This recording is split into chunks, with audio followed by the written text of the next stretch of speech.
Please don't leave me. I can't be alone. We're not leaving, dear. But they're leaving. Don't go. Shh, it's okay. We're here. Please don't leave me. My family left me in surgery so they wouldn't miss their dream trip to Hawaii.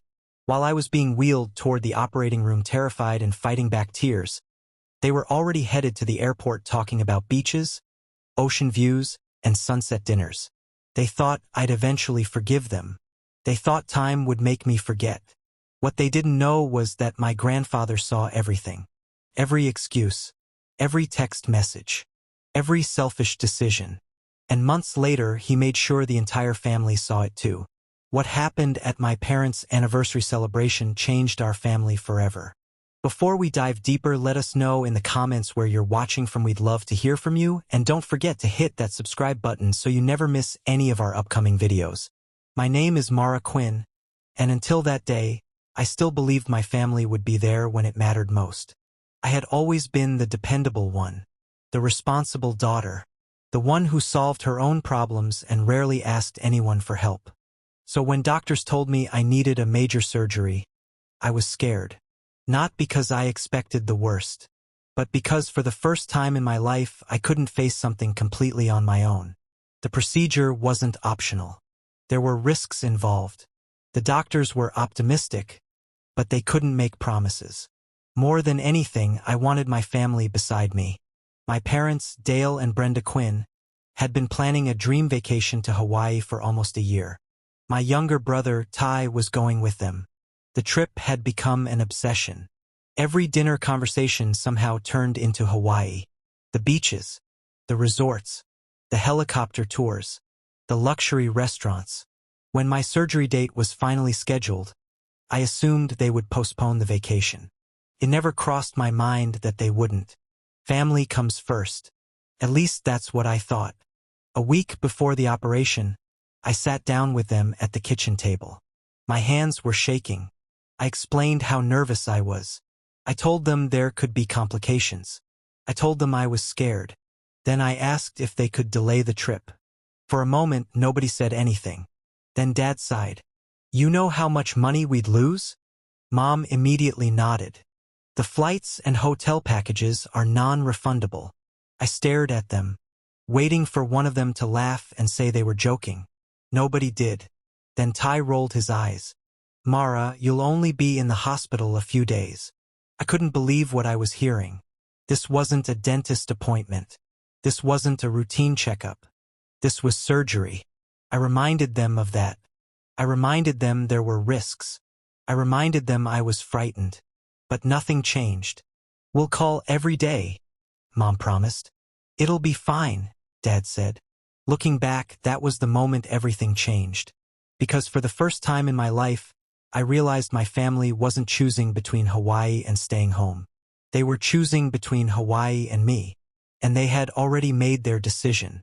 The morning of my surgery made everything painfully clear. While I sat in a hospital gown trying to stay calm, my family was rushing to the airport.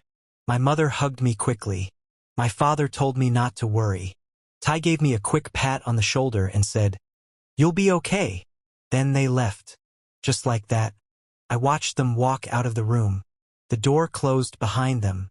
And suddenly the hospital felt much larger than it had a few seconds earlier. Much colder too. I remember staring at the doorway for several moments, half expecting one of them to come back. Maybe Mom would realize what she was doing. Maybe Dad would change his mind. Maybe Ty would finally understand. None of them did. The only person who stayed was Grandpa Walt. He arrived before sunrise carrying his old coffee thermos and a small canvas bag. Unlike everyone else, he wasn't in a hurry. He wasn't checking flight times. He wasn't talking about vacation plans. He was focused entirely on me. For the next several hours, he sat beside my bed.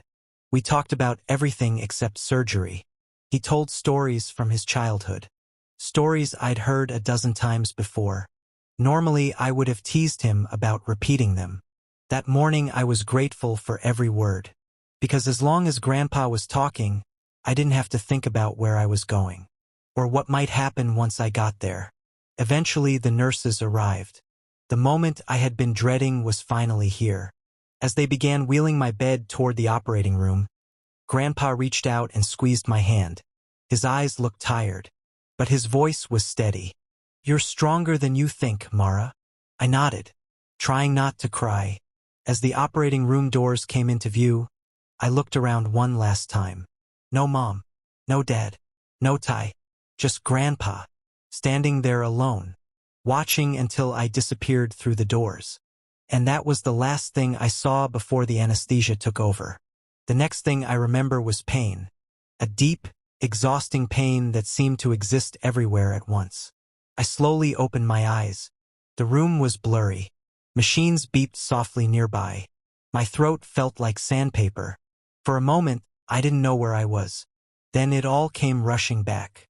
The surgery, the hospital, my family. Immediately I turned my head. Part of me still hoped. Part of me still believed someone would be there. Maybe they had delayed their flight. Maybe they had changed their minds. Instead, I saw Grandpa, curled awkwardly in a chair beside my bed, his arms folded across his chest. An untouched cup of coffee sat on the table next to him. He looked like he hadn't moved in hours. The sight broke my heart, because it confirmed what I already knew. The only person who had stayed was the one person who never should have had to do it alone. When Grandpa noticed I was awake, relief washed across his face. He immediately stood up. "Hey there," he said softly. "You made it." I managed a weak smile. "How long have you been here?" His answer came without hesitation. "The whole time." Over the next several days, Grandpa became my entire support system. When I couldn't sit up by myself, he helped me. When I struggled to walk, he walked beside me. When physical therapy felt impossible, he encouraged me to keep going. Not once did he complain. Not once did he act like helping me was an inconvenience. Meanwhile, my family was posting pictures from Hawaii. Every morning seemed to bring a new photo. Beach sunsets, luxury dinners, ocean views, smiling faces. I stopped looking after a while. The photos hurt too much. Then the text messages started. At first, I thought they would ask how I was doing. I thought they would want updates. Instead, most of the messages were about their vacation. Mom complained about resort prices. Dad talked about helicopter tours. Ty sent photos of food that cost more than my weekly grocery bill. The strangest part wasn't what they said. It was what they didn't say. Nobody asked what the doctors were telling me. Nobody asked whether recovery was difficult. Nobody asked whether I was scared. Every conversation somehow found its way back to Hawaii. One afternoon, after an especially difficult therapy session, I sat staring out the hospital window. I felt exhausted. Physically, emotionally, mentally. For the first time, I allowed myself to admit something I had been avoiding. Maybe this wasn't a mistake. Maybe my family really had chosen themselves. Grandpa quietly sat beside me. Neither of us spoke for several minutes. Finally, I broke the silence. "I don't think they care as much as I thought they did." The words hurt. Even saying them out loud felt wrong. Grandpa looked down for a moment. Then he gently placed his hand over mine. "People tell you who they are through their actions," he said. I didn't realize it then. But that conversation changed everything. Because from that day forward, Grandpa started paying attention. Very close attention. Every text message was saved. Every voicemail was recorded. Every email was stored. At first I assumed he was simply upset. I had no idea he was building something much bigger. And a week later, when my mother sent a message that left even Grandpa speechless, everything changed. The message arrived on a Tuesday afternoon. I remember the day because I had just finished one of the hardest physical therapy sessions since my surgery. Every step felt like a battle. By the time I got back to my hospital room, I was exhausted. My muscles ached. My head hurt. And all I wanted was a little good news. Maybe a message asking how I was doing. Maybe someone finally realizing they should be here. Instead, my phone buzzed. It was Mom. For a brief moment, my heart lifted. Then I opened the message, and everything sank. "Good news," she wrote.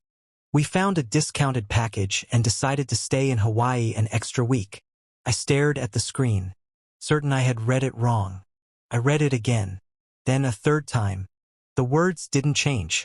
While I was still recovering, while doctors were monitoring my progress, while Grandpa was sleeping in uncomfortable hospital chairs, my family had decided they wanted more vacation time, more beaches, more sightseeing, more luxury dinners. Not one sentence in the message asked how I was feeling. Not one sentence mentioned my recovery. The entire message was about them. For several seconds, I simply sat there, numb. Then something inside me finally broke. Up until that moment, I had been making excuses for them. Maybe they didn't realize how serious this was. Maybe they thought I was doing better than I was. Maybe they felt guilty and didn't know how to express it. That message destroyed every excuse. This wasn't confusion. This wasn't bad timing. This was a choice. And they had made it again. Grandpa noticed my expression immediately. "What happened?" he asked. Without speaking, I handed him my phone. He read the message once, then again. His face didn't show much emotion, but I noticed something. His jaw tightened, just slightly. Grandpa wasn't a man who got angry often. Throughout my entire life, I could count on one hand the number of times I had seen him truly upset. This was one of them. He handed the phone back to me and remained quiet. For nearly a minute he said nothing. Then he slowly pulled out his own phone and saved the message. At the time, I didn't think much of it. I assumed he wanted a record because he was disappointed. What I didn't know was that he had already started building a file that would eventually contain hundreds of pages, messages, emails, receipts, family conversations, years of evidence. And this text had just become another piece of it. That evening, after Grandpa left to grab dinner, I sat alone thinking about my childhood. For the first time, memories started connecting in ways they never had before. I remembered birthdays where Ty received expensive gifts while I got practical necessities.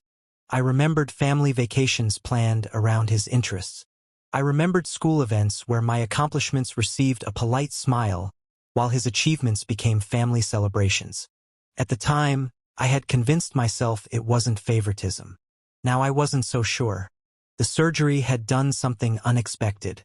It had stripped away every excuse, every illusion, every comforting lie I had spent years telling myself. The next few days only made things worse. Mom continued sending vacation updates. Dad talked about a boat excursion. Ty sent pictures from a beachfront restaurant. None of them asked a single meaningful question about my recovery. Not one. Eventually, I stopped responding. I simply didn't have the energy anymore. A few days later, the doctors finally cleared me to leave the hospital. Part of me felt relieved. Part of me felt terrified. Because leaving the hospital meant going home.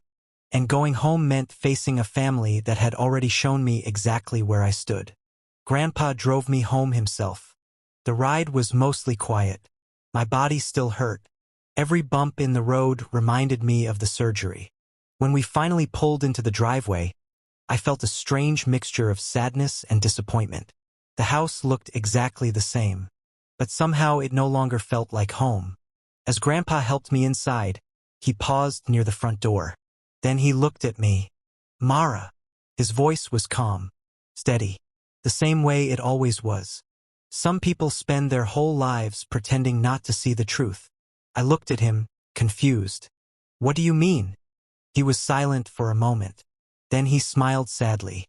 "Sometimes it takes something painful to show us who people really are." At the time, I thought he was talking about my parents. Months later, I would discover he was talking about much more than that. Because while I was focused on healing, Grandpa had started uncovering things that stretched back years. And what he found would eventually shock the entire family. Months later, life looked very different. My recovery was finally behind me.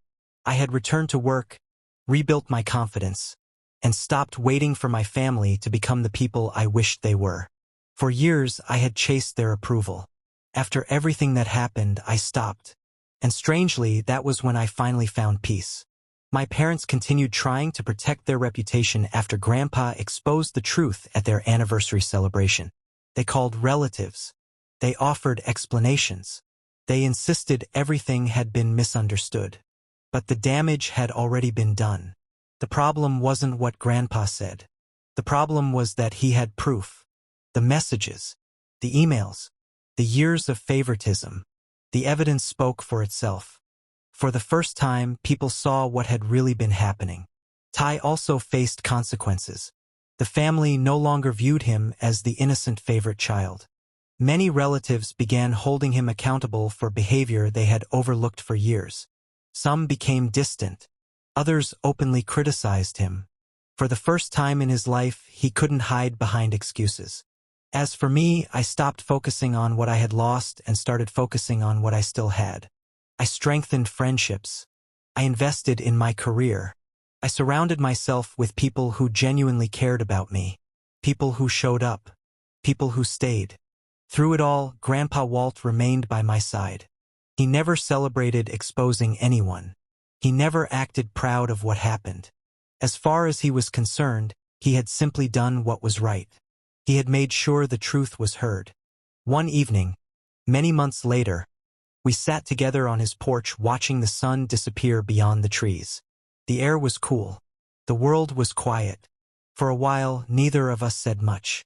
Then I looked at him and realized something important. Family isn't defined by blood.